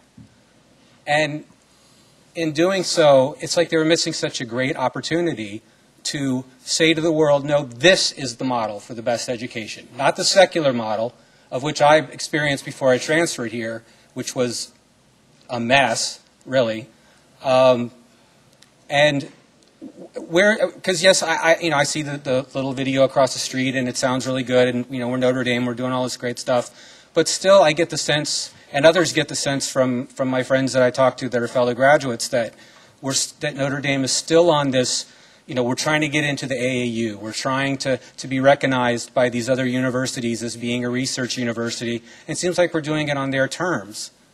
Forgive me for the we, but I can't help it. It's, I do it in football games too. So, but so I guess the thing I would be asking is why don't I hear Notre Dame more boldly saying, this model, this Catholic intellectual tradition, the Catholic the belief and knowledge and faith and reason, that all that is the much better model to go than, well, let's stick God over in a little corner. We don't want to talk about it because everybody will disagree. And the Enlightenment model of, well, God doesn't really matter. We'll just take all the good from Christianity and throw all that troublesome theology away. Where is it? I mean, is this something that is noticed by anybody else than alumni that have been out of school for years, or is this something that's been addressed among the powers that be at Notre Dame for more of a bold proclamation of not only the mission, but the goodness of their mission and the rightness of their mission? We've got the right people down front to answer that question. Anybody can take it on first who wants to. Well, I'll say a bit and then let my colleagues say a bit, but I'm surprised at what you say. I've never spoken about Notre Dame as president without mentioning its Catholic mission. And John Cavadini has said rightly, theology is our best department, and it's a large department. And I guess, the idea that we're pushing our Catholic mission away or hiding it, I'd like to see the evidence for that. And I guess the other point I'd like to make, I would worry if we understood our Catholic mission in such a way that we'd resist any comparison with the quality of what our students learn with any other school. I mean that can tend toward a certain smugness and a certain isolation that I don't think is healthy. And I would like to graduate students have graduates who are great mathematicians and physicists. And I understand what Professor McIntyre is saying about the limitation of our students, and I don't deny that completely. But I do think it's important to ask if you're graduating math majors and they're just do a bad job at mathematics compared to other students, I'd worry about that. So, I mean, it's not an either or, it seems to me. I think you could do both. But I'll let my colleagues say something. Other comments from the panel? John? I was going to say actually what Father Jenkins said, in that I think the project is to build something distinctly Catholic, but truly excellent. And the phrase aspirational peers does set people off. It sets me off. I even made a little joke about it. But we shouldn't be afraid to find excellence where we can find it. And I think Father Jenkins' fear that sometimes we are unwilling to look and identify excellence at all different kinds of places as diverse as UC San Diego, Colorado State, and Brown, that wouldn't be healthy. So we need to know who we are, and I say we because I'm a graduate too, but we also need not be afraid of looking around to find the best models of how things are done to make Notre Dame better. Maybe, I want to say two things. The first is my criticisms of education here at Notre Dame are as much criticisms of education at Harvard as they are of Notre Dame. I think that universities in general now fail to make of students well-instructed generalists who are then able to become specialists without the harm that comes from expertise that doesn't know its own limitations. That's the first point. The second point is this. Yes, we have a wonderful department of theology. But the part that theology plays in the education of students who don't become majors in theology is a very interesting one. They do 2 required courses. They tend to do them early in their career. Theology becomes, for many of them, something they have learned how to leave behind. I've done that. I would like to see theology courses occurring at the culmination of the student's career as being the point at which the questions of how to integrate the various things that they've learned arise. It's very clear there's no such point of integration in secular universities. It's very clear that theology could provide it, but it doesn't, not at the moment. And we need, I think, to look at the curriculum over again in a very radical way. I want to just make one quick point, just to say where I agree very deeply with Alisdair, and that's we have not done a good job of, and this is not just Notre Dame, but American research universities in general, at identifying undergraduate education as something distinct from preparation for the professional schools or the graduate schools. One marker of that is students in my college, Arts and Letters, who take one science course in their first year and say, thank God I'm done with that. And our advisory council is actually here to talk about that tomorrow, and how can we get our students to become more scientifically literate. But I think the same is true for theology and a couple other areas. And that question of integration is a real puzzle and problem for us. We need to hear something from the chairman of the theology department. I don't have anything particularly enlightening to add, but I take the point about the capstone course too. I guess I'm kind of maybe people think of me as a sort of Catholic distinction kind of person, which I am very much in favor of a kind of distinctive Catholic education. I think sometimes people like me tend to underestimate the complexity of what's involved. Parents, for example, thinking about where they send their kids, Catholic parents think about a lot of things when they think about where to send their kids. One ingredient is distinctive education. Another ingredient is how well does the education stack up to other choices that my kid has? And so this question of aspirational peers comes in right at that level also. You have to be a little bit responsive because if parents don't send their kids here because they think the education is not as good as that at their aspirational peers, then the distinctive part gets left out also. So it is a complex thing. I was going to say, just to clarify. I'm sorry. Okay. I'd like to ask Dr. McIntyre to comment on if the quality of the quest for this distinctive Catholic education is influenced by what is refused or not dealt with or not presented in a tacit way in the life of the university. I'm not sure that I fully understand the question, so let me try and answer, and then you tell me whether I've answered it or not.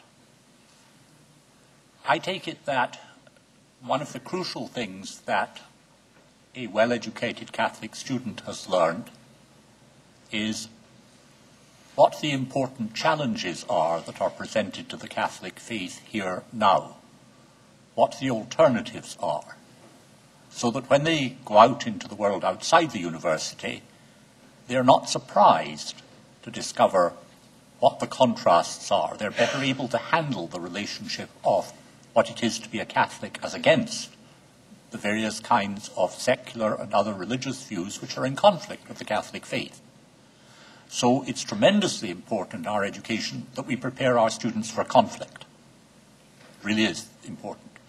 But the other thing that you might have been concerned about is the things that get left out of education, because all education is going to be selective. Even my well-instructed generalist will do some disciplines and not others.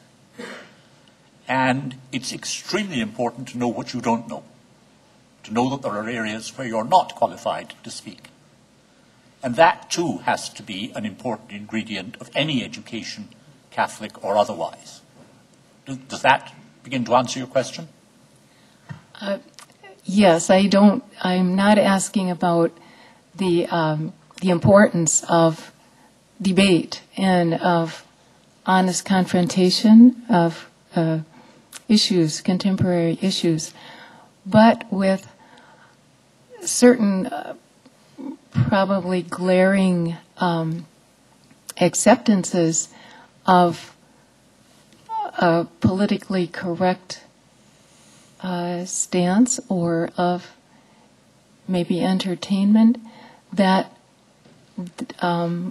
takes away from the quest for what is of value, of what is a part of this wider understanding of humanity. let me say that many people have been alarmed about what they might have thought was political correctness of some kind, and substitute for political correctness any doctrine you like, that professors might, by their views, be, as it were, indoctrinating students. The answer is it's much harder to indoctrinate students than that.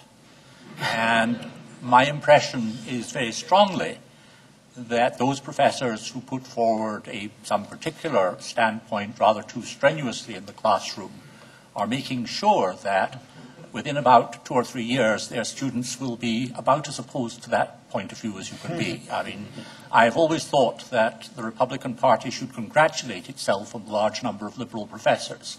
I don't wish either well, the Republican Party or liberalism, but it's very clear the relationship is quite different from what is commonly taken to be.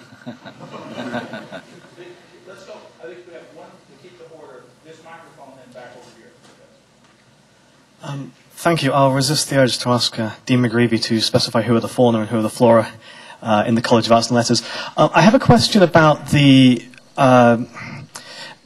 claim Professor McIntyre seemed to end with was that the research university is doing a good job of its job, which is to say research, and most of our problems at the level of the general education in a sort of Newmanesque mold. And that seems to me true in one respect, but possibly misleading in another, because to measure the research university by the production of research seems to miss the point that the other thing a research university produces is PhD students, who then go on to be the educators at an undergraduate level. And so I had a conversation last summer with David O'Connor where he made the point that no student body could be more liberally educated than its faculty. And so if the faculty aren't receiving the generalist education, and presumably they would have to receive it at a level above that at which they will teach it at undergraduate level, then there's still a schizophrenia even at the level of the research university. I think that's a very fair comment. Just to summarize the question, it's that if graduate education is in fact intensely specialized and focused on research and innovation, as I think it is, how do those people given that education then go on to teach our undergraduates, would be one way of framing the question. It's a very interesting question. It's not a new question. It's something that's been there for 30 years. You might even pose it more directly and more acutely by saying, as undergraduate education has become more specialized, those men and women who teach our students have had a relatively specialized undergraduate education and then an even more specialized graduate education, and thus maybe even less equipped in a certain sense to provide the general education that someone like Professor McIntyre urges upon us. It is a problem. And without sounding Pollyannish, I don't think it's gotten worse over the last 2 decades. I think it's gotten better. That is, you see programs throughout the humanities that are trying to pull graduate education in different ways. In my own home discipline of history, there's much more focus now on how to try and train people to teach better than there was even a decade or 15 years ago, a kind of inchoate recognition that the future teachers will not all be working at the Institute for Advanced Study, okay, and even though that's how training occurred, I think, much more than 30 years ago. So in some of the comments I made earlier, step by step, piece by piece, it's a real problem, but I think we're actually seeing a bit of a turn.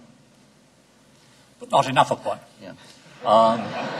And very much not enough of one, I think.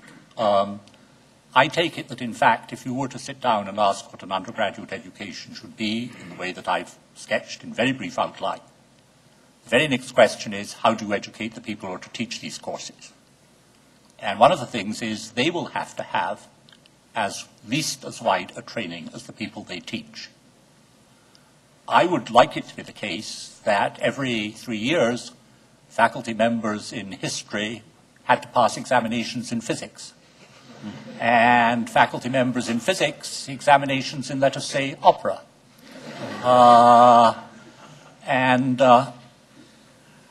This isn't actually a joke. That is, it's actually a belief that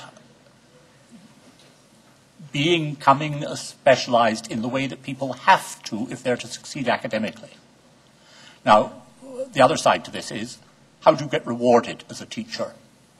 You get rewarded by publishing, by and large. And it's very important that instead we should reward many teachers primarily in relation to their devotion to undergraduate teaching. and to the quality of their teaching. And it's very important that we evaluate their teaching properly, and we don't do it by student evaluations, which are the evaluations of popular teachers, not of good teachers. It's very important that faculty members sit in on each other's classes, both so that they learn from each other and also become able to evaluate colleagues' teaching in a good way. And this would be a radical change.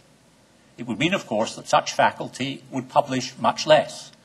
But that would be a good in itself. The amount of publishing these days that will not be read in 5 years, let alone what will not be read in 10 years. You estimate it. It's appalling, the number of articles that are published just for the sake of publication, the multiplication of journals in order to accommodate this. This is one of the cases where technology helps. Publishing online, at least, is less burdensome than killing trees. But it's very important to only publish when you have something to say. And to take up something that was said about me earlier, somebody quoted me as saying, I'd be ashamed to have a PhD. I'd be ashamed to have churned out work of the length of a PhD without actually having had something to say. And at the age at which I would have written a PhD, I didn't have anything to say of that length. In fact, I didn't have anything of that length to say until I was about 45. And I don't think that the graduate students who now churn out PhD dissertations in many disciplines are any different, actually. This is a form of involuntary servitude, which ought not to be allowed. Thank you. And we have several people wanting to ask questions, and we'll move around. Let's try to get into it more. So please try to keep your questions, comments brief. Yes. Thank you. Professor McIntyre, this is for you. I'm a senior undergrad right now, and how you are describing the ideal education, I very much agree with. I'm actually a PLS major, so trying to incorporate everything. However, I think, as I look back at my 4 years now at Notre Dame, it just seems like what you're asking is an immense task and very impossible. I've taken 5 science classes, and I have a good knowledge, but I don't know if I have a real knowledge of the topic as a whole. And there's so much going on nowadays with led to research, such expansive knowledge on sciences, on theology, and such a wealth that how can you expect an undergraduate student to have any good grasp of any of it? I feel like sometimes it's a bit overwhelming. And I don't want to say that my 4 years have been for naught, but I think it has given me a taste for many of it, and I hope to continue learning. But at the same time, I think you have very high goals for what students are capable of doing, especially while at the same time trying to be active in service and other things that Professor Cavadini was speaking about, and other extracurricular activities. So I was just wondering if you could comment maybe on your own experience of how you've grown to have this wealth of knowledge or advice for the undergrads today. I think you misunderstand me if you read what I'm saying as more ambitious than it is. I think it is possible to give people a remarkably good grounding in certain disciplines that takes them so far and enables them to understand what's going on in a relatively short amount of time. I was once involved in the founding of a sociology department. And one of the things that my colleagues and I decided, and I was very much not at the forefront of this, quite rightly, was that sociology is really a research discipline. And this was in the United Kingdom, where an undergraduate degree is 3 years, and we decided we wouldn't actually teach any sociology till the 3rd year. What we would do would be to teach people the basic mathematics they needed, especially the statistics. We would teach people the basic history they needed. We would teach people the basic philosophy they needed. And they had 2 years of intensive training in these 3 disciplines, and then brought these to sociology in their 3rd year. Now, this provides the kind of model I'm thinking about. I'm not thinking of something that is daunting. I'm thinking of something you can do in 2 years with the right kind of structure, or 3 years. And here again, it's very much a matter of teaching. The teaching of mathematics is, I mean, it's an extremely interesting question, how you teach mathematics well to people who are not inclined to learn mathematics and are frightened of mathematics. And it can be done, and it's been done, and it can be brilliantly successful. And what we need to do is to learn from this in the way we restructure the university curriculum, so that the student feels at home with what they're doing, and not alienated and over-impressed and frightened about it. That's the nearest I can come to your answering. Any other comments on that question? Let's go back to this microphone then. Hi, I am a freshman here, and I just spent my last semester also as a PLS major.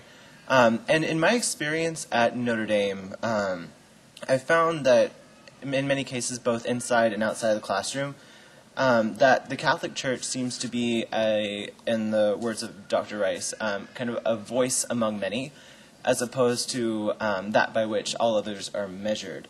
And in the idea of a university, John Henry Newman says that this would be a result of in a Catholic institution from a lack of jurisdiction by the church magisterium.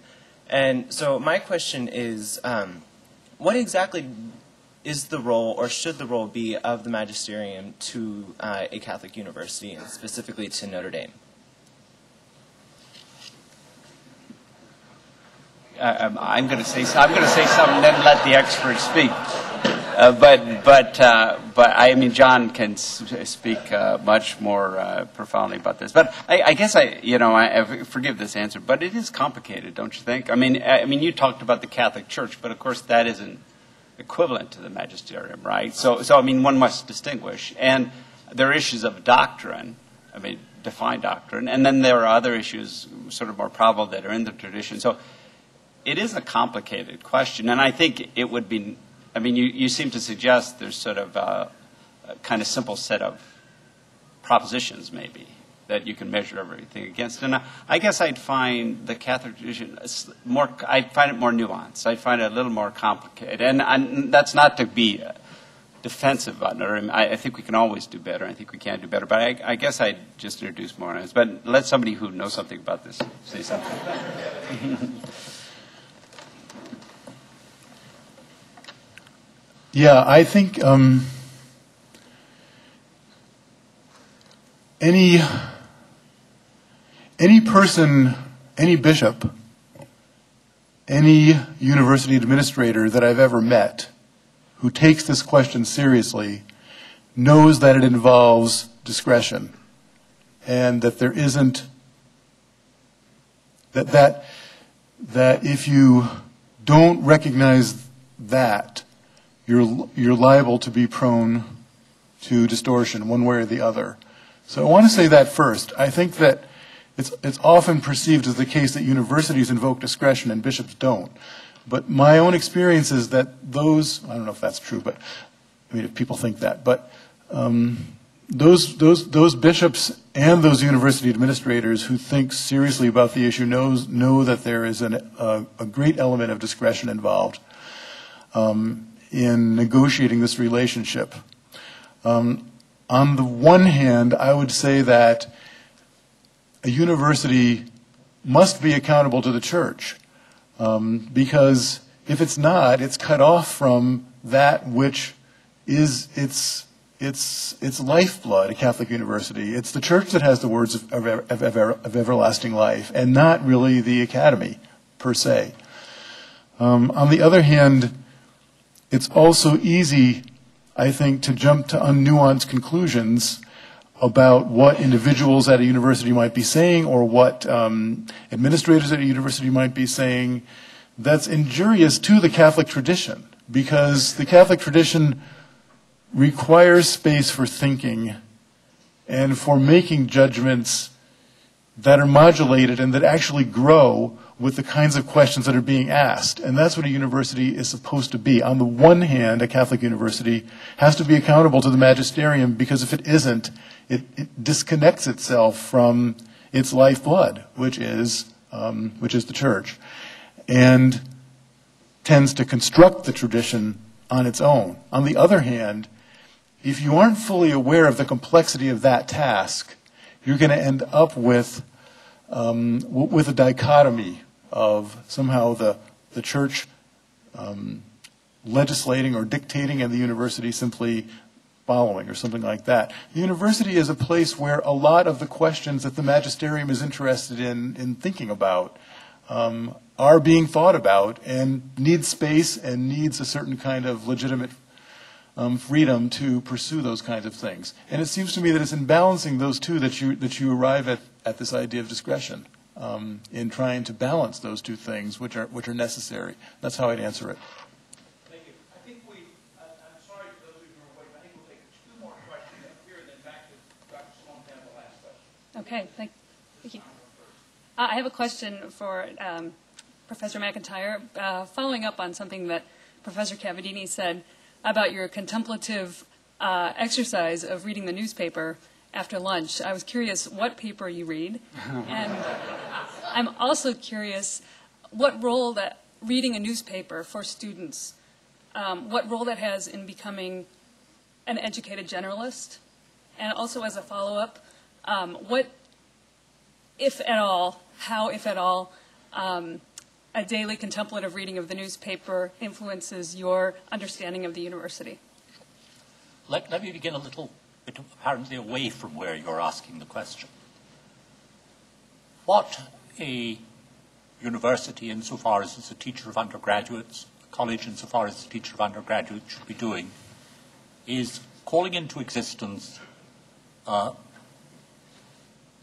educated society, a community in the society at large that are able to address each other on the key questions confronting them and debate these with civility and understanding. And the Catholic education enables Catholics to be full participants in this conversation. Now, for the last 100 years or so, it has been crucial that insofar as there is an educated community, it has been a community of readers. And a community of readers for whom the newspaper has been essential, because it's from the newspaper you learn in some detail what is happening now.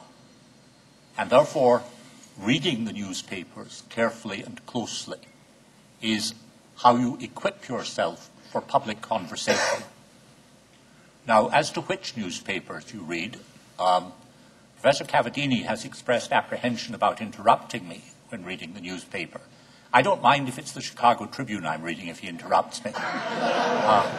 I mind a good deal more if it's the Irish Times, which is a very important paper. It's a very important paper because from places like Dublin, you see how things are much more clearly than you do from Washington or New York. I mean, it is the small cities on the margin which are the places from which you see how things are.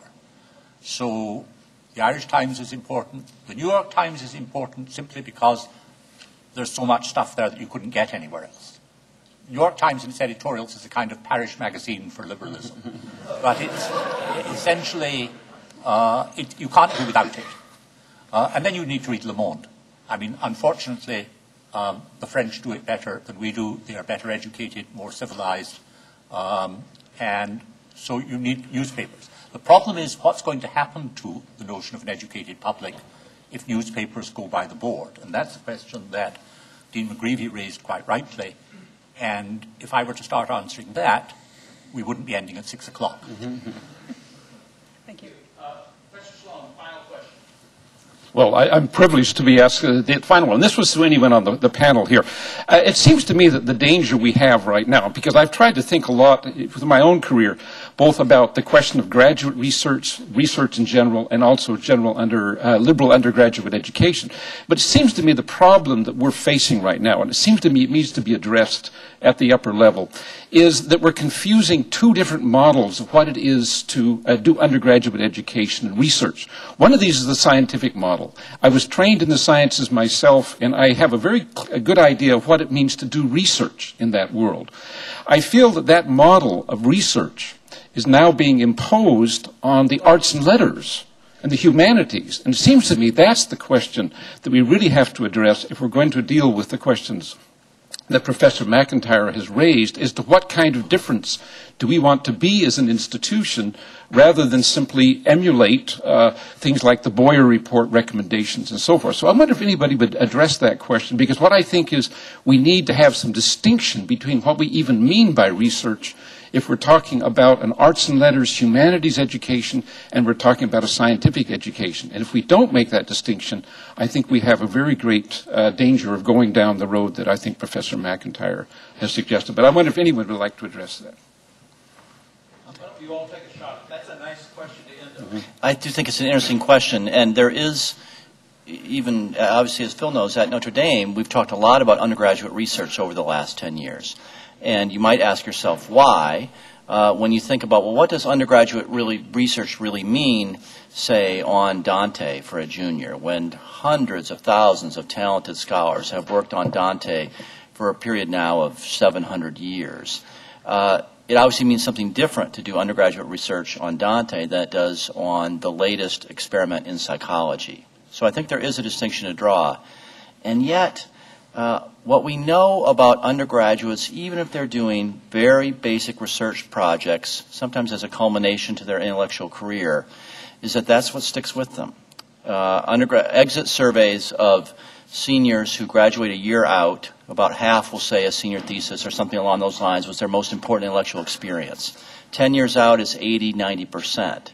And so we have to somehow thread that needle between a false sense of research where it's not really even a meaningful project, and yet giving undergraduates in the social sciences, the humanities, the arts, I would say everywhere in the university, some exposure to tackling a problem on their own with faculty guidance. The only thing I would add to what John said, and I agree with that, I think among the documents I've most enjoyed isn't the right word, but kind of inspired by, I've read, and I have the privilege of reading tenure documents, are letters by Mark Roach before John and John evaluating faculty for promotion and research. And, you know, you're evaluating as Dean of Arts and Letters everyone from poets to painters to psychologists to philosophers to theologians.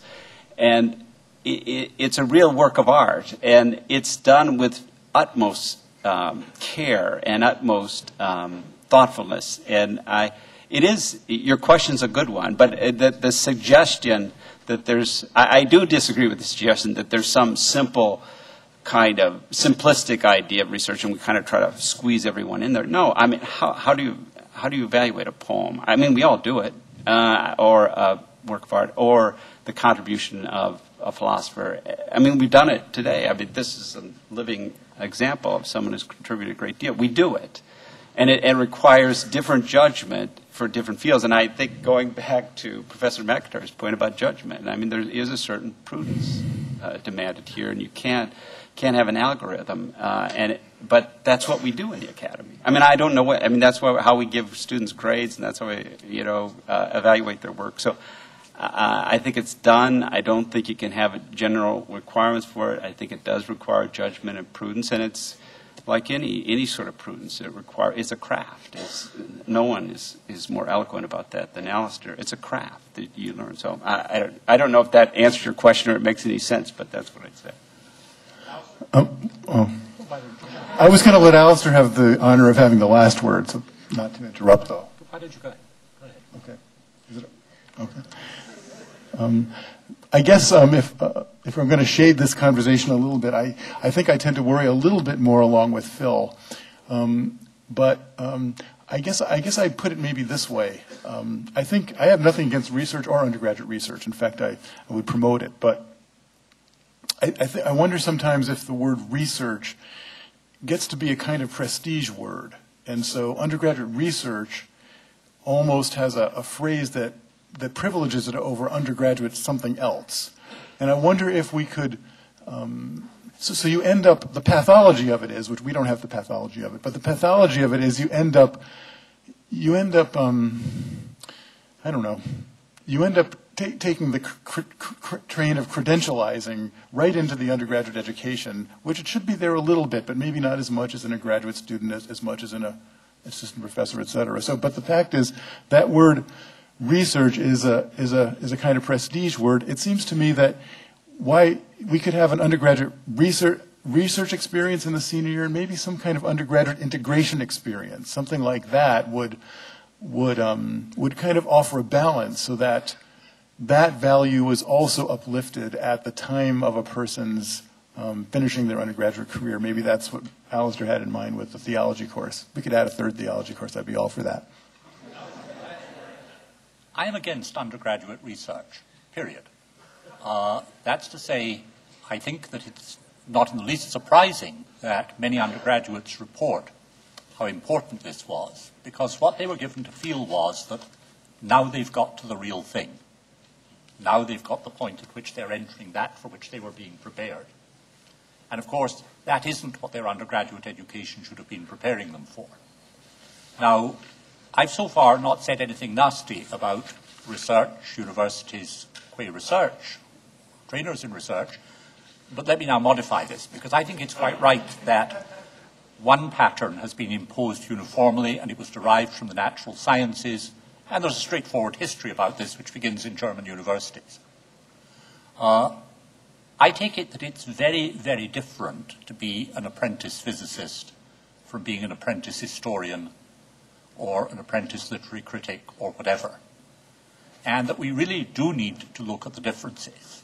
And I'll just note two things which came from my own very good experience when I did a master's degree at Manchester University in the late 1940s, early 50s. Because there were two features of graduate education there that you don't find. The first was every graduate student was required to take courses in a subject quite other than that which was the subject of their graduate work. I took courses in anthropology, and that was about as near philosophy as you would have been allowed to get. But this included natural science students too. Physicists took courses in history. Second thing was that the graduate students formed an intellectual community, not by department. I spent my time with medieval historians and theoretical physicists, and we each discussed our own work with the people in the other disciplines. Why am I passionately interested in physics? Partly because of this, because I had to come to understand what it was to do work in particle physics at that particular time in order just to be allowed into the conversation. So you can, in fact, have quite different patterns of graduate education, and that, too, needs looking at very badly. Thank you. I would like to thank all of you for coming and wonderful questions, and I would like to thank our panel for very busy men subjecting themselves to your questions and responses, and for all joining today. You join me. We will. David, could I say one thing before we conclude? As the president, taking the president, I apologize. I'm going to have to leave, but I do want to say that this robust conversation occurred because of the leadership of David Solomon and the Center for Ethics and Culture, and it's the 10-year anniversary. So I do want to recognize, there have been controversies, we all know that, but I want to recognize the extraordinary effort and achievement of the center, the hard work of David Solomon, who's a true intellectual and has influenced my life since I was an undergraduate, and that his efforts and his vision helped us have this conversation. So rather than applaud us, why don't we applaud him for putting on that?